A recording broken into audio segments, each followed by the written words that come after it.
മാധ്യമങ്ങളിലും സോഷ്യൽ മീഡിയയിലും അടക്കം നിറഞ്ഞു നിൽക്കുന്നത് വിവാദങ്ങളാണ്. തൊട്ടതിനും പിടിച്ചതിനുമൊക്കെ വിവാദങ്ങൾ, ആരോപണ പ്രത്യാരോപണങ്ങൾ. അതിനിടയിൽ നമ്മൾ അറിയാതെ ചില നിശബ്ദ വിപ്ലവങ്ങളും ഇവിടെ നടക്കുന്നുണ്ട്. സൂക്ഷിച്ചു നോക്കിയാൽ മാത്രം മനസ്സിലാകുന്നവ.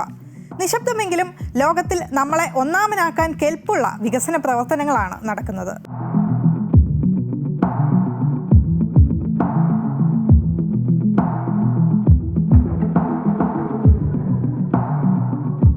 ഒന്നുമില്ലായ്മയിൽ നിന്ന് പൂർണ്ണ സമൃദ്ധിയിലേക്ക് ലോകത്തെ അസൂയപ്പെടുത്തുന്ന വളർച്ചയ്ക്ക് സാക്ഷ്യം വഹിക്കുകയാണ് രാജസ്ഥാൻ. ഒരു കാലത്ത് മണലും മരുഭൂമിയും മാത്രം നിറഞ്ഞു നിന്നിരുന്ന രാജസ്ഥാനിലെ ബാർമേറിൽ ഇന്ന് ഇന്ത്യയുടെ ഊർജ്ജഭാവിയെ നിർണ്ണയിക്കുന്ന ഒരു മഹാപദ്ധതിക്ക് തുടക്കം കുറിച്ചിരിക്കുകയാണ്. ബലോത്രയിലെ ഭജ്പത്രയിൽ നിർമ്മിച്ചിരിക്കുന്ന രാജ്യത്തെ ആദ്യ ഗ്രീൻഫീൽഡ് റിഫൈനറി പ്രധാനമന്ത്രി നരേന്ദ്രമോദി കഴിഞ്ഞ ദിവസമാണ് രാജ്യത്തിന് സമർപ്പിച്ചത്.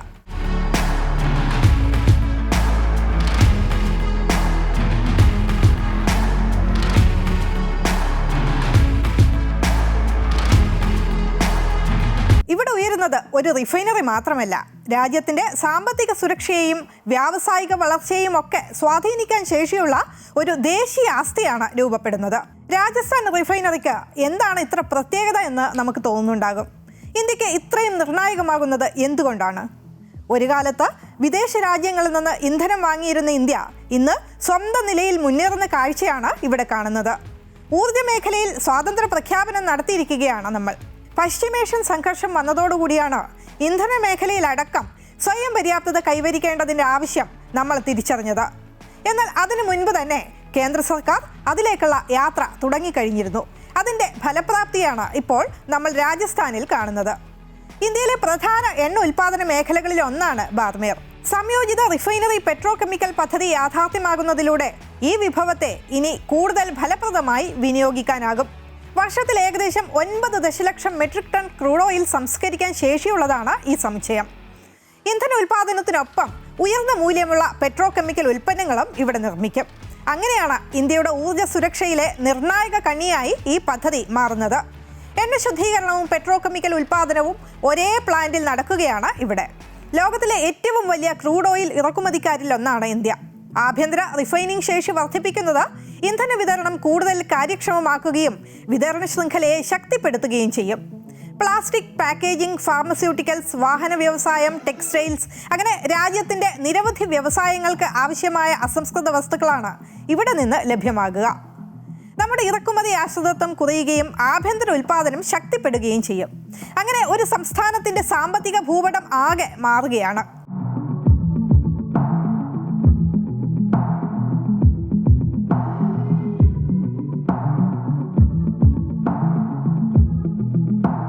ഒരു മെഗാ റിഫൈനറി എന്നത് ഒരു വ്യവസായം മാത്രമല്ല, അതിനോടൊപ്പം വളരുന്നത് റോഡുകളും റെയിൽവേയും വൈദ്യുതി താമസ സൗകര്യങ്ങളും ചെറുകിട വ്യവസായങ്ങളും ഒക്കെയാണ്. നേരിട്ടും അല്ലാതെയും 1 ലക്ഷത്തോളം ആളുകൾക്ക് തൊഴിൽ ലഭിക്കും. ഇന്ത്യയുടെ ഭാവിയിലേക്കുള്ള നിക്ഷേപമാണ് ഇവിടെ നടക്കുന്നത്.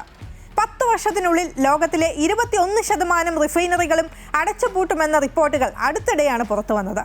ഈ മേഖലയിൽ ഇന്ത്യ ശേഷി കൂട്ടുന്നത് ഇത്തരമൊരു സാഹചര്യത്തിൽ കൂടിയാണെന്ന് നമ്മൾ ഓർക്കണം. രാജസ്ഥാനിലെ മരുഭൂമിയിൽ ഉയർന്നു വരുന്നത് ഒരു ഫാക്ടറി മാത്രമല്ല, ഇന്ത്യയുടെ ഊർജ്ജ സുരക്ഷയിലേക്കുള്ള ഒരു പുതിയ അധ്യായം കൂടിയാണ്. आज राजस्थान की इस धरती से भारत ने विकसित होने, आत्मनिर्भर होने की दिशा में एक बहुत बड़ा कदम उठाया है.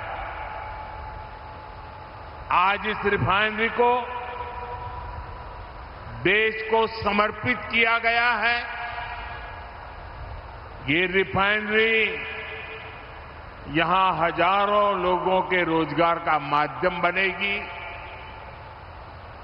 मैं राजस्थान के युवाओं को इस रिफाइनरी की विशेष तौर पर बधाई देता हूं. വ്യാവസായിക സ്വയം പര്യാപ്തതയിലേക്കുള്ള ഒരു വലിയ ചുവടുവയ്പ്, ഭാവി തലമുറകളുടെ സാമ്പത്തിക വളർച്ചയ്ക്ക് അടിത്തറയാകുന്ന ഒരു ദേശീയ പദ്ധതി. ഈ പദ്ധതി പൂർണ്ണതോതിൽ പ്രവർത്തനം ആരംഭിക്കുമ്പോൾ അതിൻ്റെ നേട്ടം രാജസ്ഥാനിൽ മാത്രം ഒതുങ്ങുന്നില്ല. ഇന്ത്യയുടെ സമ്പദ് വ്യവസ്ഥയിലും വ്യാവസായിക മേഖലയിലും ഊർജ്ജ സുരക്ഷയിലും അതിൻ്റെ സ്വാധീനം പ്രതിഫലിക്കും. ഇന്ത്യയുടെ ഭാവിയെ ഊർജ്ജസ്വലമാക്കുന്ന ഒരു ദേശീയ സ്വപ്നമാണ് ഇപ്പോൾ യാഥാർത്ഥ്യമായിരിക്കുന്നത്. പച്ചപത്രയിലെ റിഫൈനറി നിർമ്മിക്കാൻ 3 ലക്ഷം മെട്രിക് ടൺ സ്റ്റീലാണ് ഉപയോഗിച്ചത്. ഇത് ഈഫൽ ടവറിനുള്ളതിനേക്കാൾ 40 മടങ്ങ് കൂടുതലാണ്. ഹിന്ദുസ്ഥാൻ പെട്രോളിയം കോർപ്പറേഷൻ ലിമിറ്റഡും രാജസ്ഥാൻ സർക്കാരും സംയുക്തമായാണ് പദ്ധതി നടപ്പാക്കുന്നത്. അറബ് രാജ്യങ്ങളിൽ നിന്നടക്കം ഇറക്കുമതി ചെയ്യുന്നവയ്ക്കൊപ്പം രാജസ്ഥാനിൽ നിന്ന് കുഴിച്ചെടുക്കുന്ന ക്രൂഡ് ഓയിലും ഇവിടെ ശുദ്ധീകരിക്കും. രാജ്യത്തെ അത്യാധുനിക BS6 സ്റ്റാൻഡേർഡ് റിഫൈനറിയാണ് ഇത്. ക്രൂഡ് ഓയിൽ ശുദ്ധീകരണ സമയത്ത് ദ്രാവക മാലിന്യം ഇവിടെ നിന്ന് പുറത്തേക്ക് ഒഴുകില്ല. അങ്ങനെ പരിസ്ഥിതി സംരക്ഷണത്തിന് മാതൃകയാവുകയാണ് ഇവിടം. പ്രധാനമന്ത്രി ഉദ്ഘാടനം ചെയ്യാനിരിക്കുന്ന റിഫൈനറിയിൽ തീപിടുത്തം എന്നൊരു വാർത്ത വന്നത് ഏപ്രിൽ അവസാന വാരമാണ്. രാജസ്ഥാനിൽ ഇങ്ങനൊരു റിഫൈനറി തുടങ്ങുന്ന കാര്യം സാധാരണക്കാരുടെ ശ്രദ്ധയിലേക്ക് വരുന്നത് അന്നാണ്. ഈ തീപിടുത്തം അട്ടിമറി ശ്രമമാണോ എന്ന തരത്തിലുള്ള അഭ്യൂഹങ്ങളും അന്ന് പരന്നിരുന്നു. അങ്ങനെ എല്ലാത്തരം പ്രതിസന്ധികളെയും അതിജീവിച്ചാണ് ഇന്ന് രാജസ്ഥാനിൽ ഈ ഫാക്ടറി പ്രവർത്തനം തുടങ്ങിയിരിക്കുന്നത്. അതെ, തീയിൽ കുരുത്തതാണ് ഈ റിഫൈനറി. ഇനി ഏതു വെയിലിലും വാടില്ലെന്ന് ഉറപ്പ്. ഇതൊരു പദ്ധതി മാത്രമല്ല, ഇന്ത്യയുടെ വികസന വിപ്ലവത്തിന്റെ പ്രതീകം കൂടിയാണ്. നൽകുന്ന സന്ദേശം കൃത്യമാണ്. വാഗ്ദാനങ്ങൾ, പ്രഖ്യാപനങ്ങൾ എന്നിവയൊക്കെ വാക്കുകളിൽ ഒതുങ്ങാനുള്ളതല്ല. ഏത് പ്രതിസന്ധികൾ വന്നാലും ചെയ്യാനുള്ളത് ചെയ്തിരിക്കും. ലക്ഷ്യം ഒന്നു മാത്രമാണ്: 2047 വികസിത ഇന്ത്യ.